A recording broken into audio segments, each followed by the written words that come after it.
Do I really need a new camera?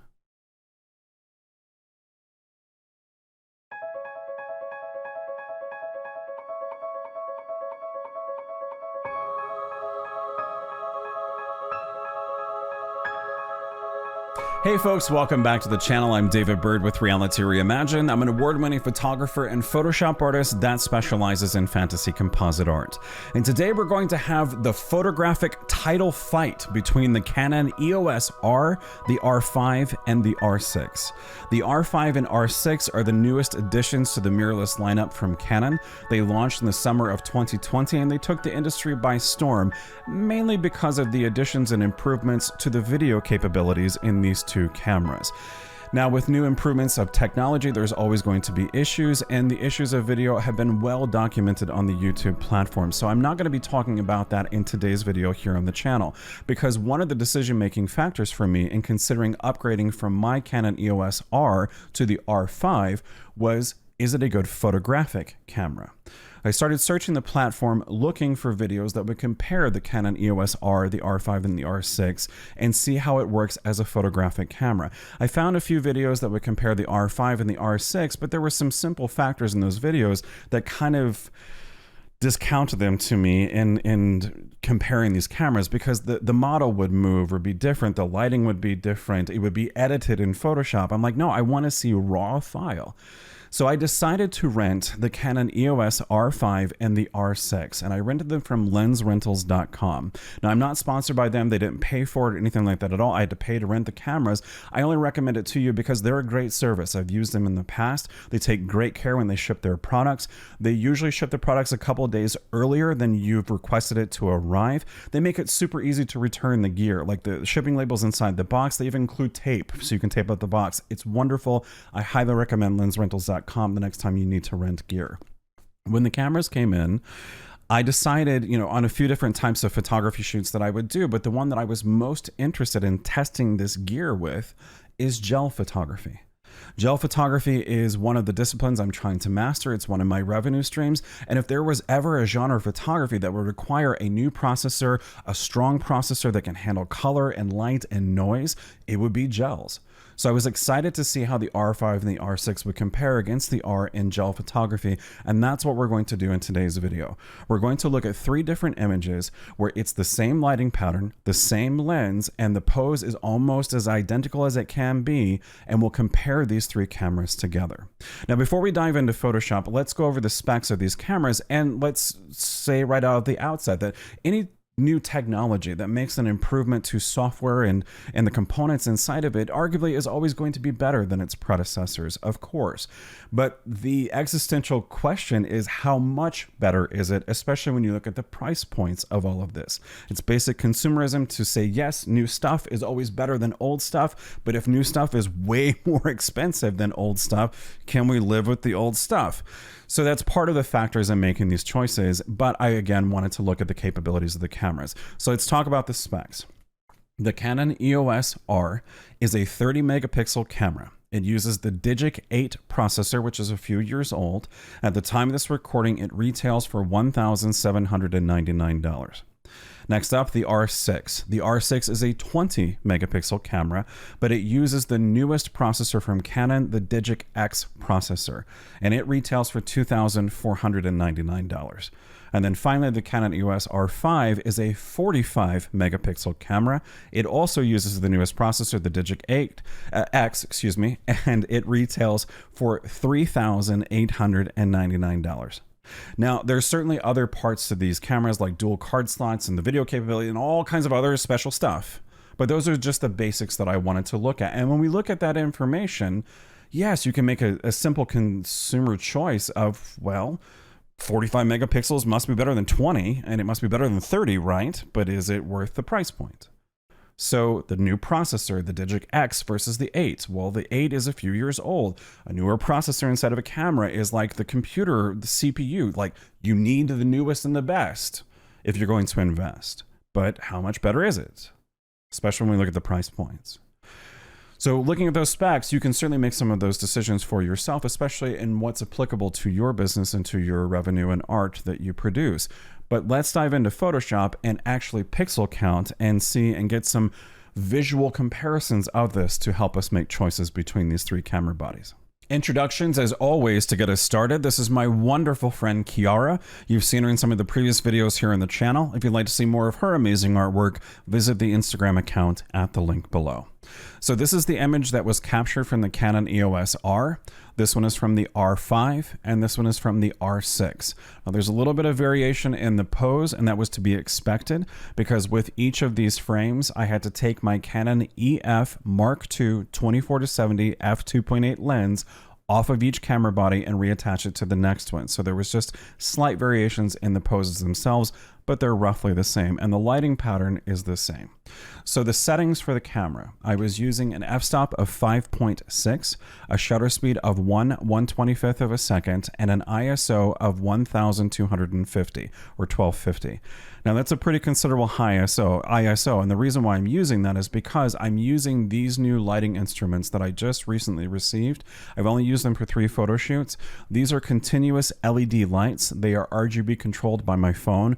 They are amazing. They are battery powered. They will single-handedly change how I do gel photography. I'm going to have a video coming soon to the channel where I will go into great detail about these lighting instruments, how I use them, and the best setups and so forth. But using continuous light and then using off-camera flash like a strobe usually doesn't work very well together, especially when it comes to gels, because even with the power setting being set to the lowest on the off-camera flash and some extra diffusion material into the light modifier, it still washed out the color in the images, unfortunately. So when I typically do gel photography, I use my strobes in the studio. I use Godot's AD600 strobes with varying light modifiers. With those, I will have the camera set at f11, ISO 400, and a shutter speed of 1/160th of a second. ISO 400 to 1250 is a vast difference, and 1250 is going to introduce noise. So I was very excited to see how the R5 and the R6 handled that noise compared to the R. And the R handles noise very well. I'm very impressed with the R. I've loved my camera since I got it a couple of years ago, but I was curious now to see how noise would be handled because it's going to be a continual problem for me with these new lighting instruments that I'm using. So let's look at these images and compare. And we are visual people. We're in a visual industry and a visual art form, so we are visual people. We can talk about specs like Digit X versus 8 and megapixel counts and the internal mechanisms of the software and nerd talk for cameras, but there is a wonderful visual way to compare the difference between 45 megapixels, 30, and 20. And this was not something that I expected when I was preparing for this video, but when I started working with the images in Photoshop just to make sure everything was ready to go, this was a happy accident that I think is going to be very interesting to see. So all 3 of these cameras are full frame sensors, which means it utilizes the entire frame when it captures the image. They all look pretty much the same. This, the R5, is a 45 megapixel image. This one's the 30 and this one's the 20. So I'm going to stack these two, the R and the R6, into the document of the R5 so we can see a visual representation of 45 megapixels versus 30 and 20. So I'm going to hit V for the move tool. I'm going to hold the shift key and click on this image, which is the R, and drag it up to the tab that says the Canon R5. Now, because I'm holding shift, when I let go of the mouse, it's going to drop this new layer precisely into the center of this 45 megapixel document. It's going to drop a 30 megapixel layer into a 45 megapixel document. And here we go. It's pretty interesting. A visual representation of the difference between 45 megapixels and 30. Now the edge where you see these transform controls, these bounding boxes, that's the edge of the 30 megapixel image. I'm going to put a levels adjustment layer in between these just so that we can see a little bit more of how much is coming into play. Now let me grab the 20 megapixel image and bring it in. V for the move tool, holding shift, dragging it up to the tab that represents the R5 and letting go, drops it right into the center. We do another levels adjustment layer. I'll just go ahead and duplicate this one and move it up in the layer stack so you can see the 3 different image sizes. This often reminds me of the graph that you see when you would see comparisons of actual sensors, a full frame sensor versus a crop sensor. This is a wonderful visual representation of that difference between those megapixel counts. Now, I know the argument can be made, well, it doesn't matter because, 45 megapixels versus 30, it depends on how the processor handles it and what you do with the data and so forth. But this does matter to the degree of understanding how much more data is available in a 45 megapixel image versus 30 versus 20, 30, and 45. It's a lot of data to work with, especially when you consider that you're going to take these files through the digital editing process in Photoshop or Lightroom or whatever you use as a digital photo editor.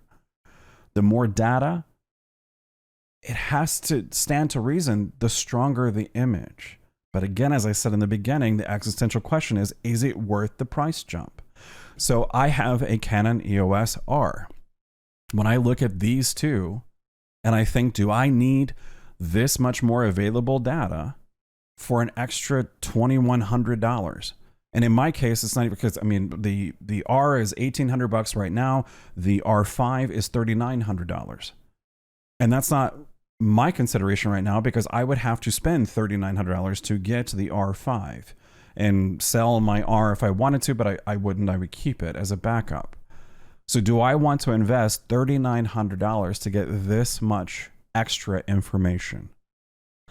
Well, let's pixel count because that was kind of one of the major things that I was interested in doing. And I think one of the best ways to be able to start looking at the differences between these three cameras. So I made a new document that has all three images in it, all three cameras represented in this document.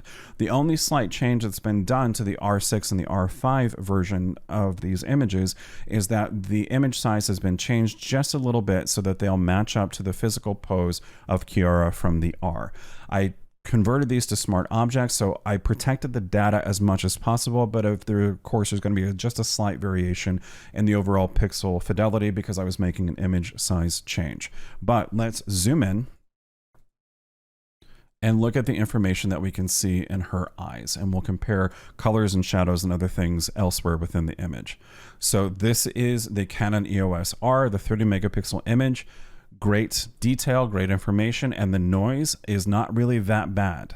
As I come down and look in the shadows through here, where usually noise I think stands out the most is in shadows, especially underneath her jaw here in her neck. I'm not seeing a lot of noise. I mean, there's a pixel variation that we see here that is indicative of photographing at f5.6 versus photographing at f8 or 11. Using artificial light instead of continuous light or natural light of the sun. Those are all going to be variations on the theme, for sure.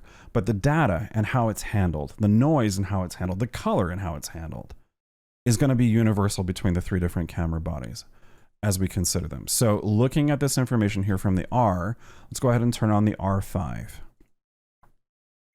Now, there's a little bit of a color variation that I can tell, but it's minimal. It's not like the R just isn't as vibrant compared to the R5, but there is a small color variation. The pixel information, the data that is here is sharper. It is stronger. It is better. It's not like you're going to see, oh my gosh, I can truly see even further down into her eyes and the rods and cones inside of the iris of her eyes. No, but when I look at how this data has been put together between these two, it is stronger. And hopefully you can see it in the video. I'm recording it in full HD at 60 frames a second, uploading it to YouTube and that. So hopefully it's coming through. But I can see variations in the pixels in her iris in the R5 image that makes the R image just look softer. Not out of focus, not terrible, not like, oh my gosh, not any difference. But the R is a little bit softer compared to the R5. And when we look at the R5 for noise, let's go back down to her jaw through here. There is more detail. Now she moved just a little bit, so the LEDs are certainly coming into play. So that isn't, I guess, a fair comparison. But the noise is minimal. The noise over here in these shadows is significantly more minimal than in the R. I can see just less noise. It's just not as prevalent, not as strong. And again, she moved slightly, so that certainly is fair to let that come into play. But the movement is not enough. It doesn't account for all of these variations that we're seeing, especially when they're compounded together. Let's look at the R6. The R6 is softer. I mean, it's tack sharp. The AI auto eye detection was on for all three cameras. It locked onto her eyes. I was very steady with the cameras when we photographed. Oh my gosh, it's significantly softer than the R. Let's look at the R5. Holy cats, yeah. So the R6, wow. That's pretty significant. So the R6 is definitely softer than the R5 and the R itself. And that's to be expected. I mean, again, I want to take a step back here for just a moment. That can be a duh statement. Yes, 20 megapixels and how it's all put together is going to be different than 30 and 45. How far? Well, if I had to make a choice and budget was not too big of a concern, then I would not go with the R6. And so that you know, on my side of it, I was never considering the R6. The R6 has a factor for video where it will record at full HD 1080p at 120 frames a second. That's how you get nice slow motion video. I was interested in that because the R5, which is the camera body that I was interested in, does not do 1080p full HD at 120 frames a second. It does 4K at 120 frames a second, but won't do it at 1080p, which makes no sense to me because 4K is, yes, better than 1080p, but 4K is a problem in the R5. It causes overheating, especially at 8K when you're recording at 8K, which is just kind of, I'm not going to make any value judgments about that. So it's frustrating that the R6 has something and it's arguably the inferior camera to the R5, and the R5 should have that, but it doesn't. So this is part of the machinations of Canon where they are breaking certain parts of the software and the varying models. Here's what I don't understand. Looking at this information, I'm quite confused. The R6 at a 20 megapixel sensor compared to the R, it's just vastly different. And still to this day, there's not been a definitive explanation as to why Canon launched the R6 at $2,500, but as a 20 megapixel camera. And the only, I think, stable argument that you can make is because they needed a significant variation between the R6 and the R. Think about it. If you're launching two new camera bodies and the cheaper one, the R6, has the same megapixel count as the R, but a better sensor and so forth, why would you ever buy the R? Especially when the R is $1,800 and the R6 is $2,500. So yeah, it's a $700 difference, but if they have the same megapixel count, a better sensor, it's sharper, dual card slots, better video options for $700, it's kind of a no-brainer. So then I think the R would fade away. So I believe Canon made an internal decision to say, let's make the R6 a 20 megapixel camera. That doesn't make sense to me. Because now more than ever, looking at these pixel variations, of course we zoomed in too much, thank you Photoshop. It's just, it's night and day difference to me. But that's certainly for the, if you're considering the R6 or if you already own an R6, this is a part of that process of helping to make those decisions. But then of course the R5 is stronger. It really is. It truly is. But for me, making the decision between jumping between the R and the R5, that's what we're going to talk about in the final thoughts for this video today. And the answer is, I don't know. No, I know. I just don't want to admit it, but the answer is no. I will not upgrade from the R to the R5. Seeing a visual representation of the 45 megapixels to 30 is exciting, and knowing that 45 megapixels is stronger, there's more information there. It is a better camera for sure. I was interested in the R5 for its video capabilities. I still am. And if I did purchase the R5 down the road, then that would be the reason why. And then knowing that it is a slightly better photographic camera than what I have right now certainly makes that decision easier. But I mean, right now, if I paid even with the taxes, it's going to be $4,000. And that's not necessarily what I'm needing to commit to right now from a photographic perspective. Now, for the video and this channel and other revenue streams that I have, having some of those options for the video would be important. And the overheating issue is really only going to be applicable to those who are full-time filmmakers, videographers who are going to run the camera hot for a while. Hybrid video makers / photographers, very rarely are you going to encounter the overheating issue. So that isn't a concern. I just was hoping that it would be a much more massive change at 45 megapixels than what it is. It's not the end of the world. It's just not a decision or it's not a choice that I want to invest in right now. So I'd rather save my $4,000 and buy some of those extra cool lights. So I hope this video helps you. If you're in the market for a new camera, a Canon camera between the R, the R5, and the R6, you're getting to see a lot of good information here in the overall quality. Now, I did photograph other images that were not gels, just standard studio lighting, and it's the same results. I went ahead and took a look at that after I was done recording the content from the Photoshop part of it before I had these final thoughts. And it's the same. And you actually get a better view of all the pixels and the colors and the overall luminosity values by looking at those gel images than what I saw from the studio strobe images. If you're in the market for a new camera, you have some options there to consider in the price points. I've always recommended that you go with the best and the newest processor, the Digic processor, because again, it's like a computer CPU. So you're going to be utilizing that for a long time. But looking at the megapixel quality difference, there's decisions to make, especially about price points. So I hope it helped. And that ends this video for today. So if you like the content you found in the video, please give the video a like and consider subscribing to the channel. New content debuts each week in photography and Photoshop education. And when you subscribe, make sure to hit the bell icon so you'll be notified of that new content when you return to the YouTubes. Thanks so much for watching today. And until next time, I'll see you out there in the world of Photoshop.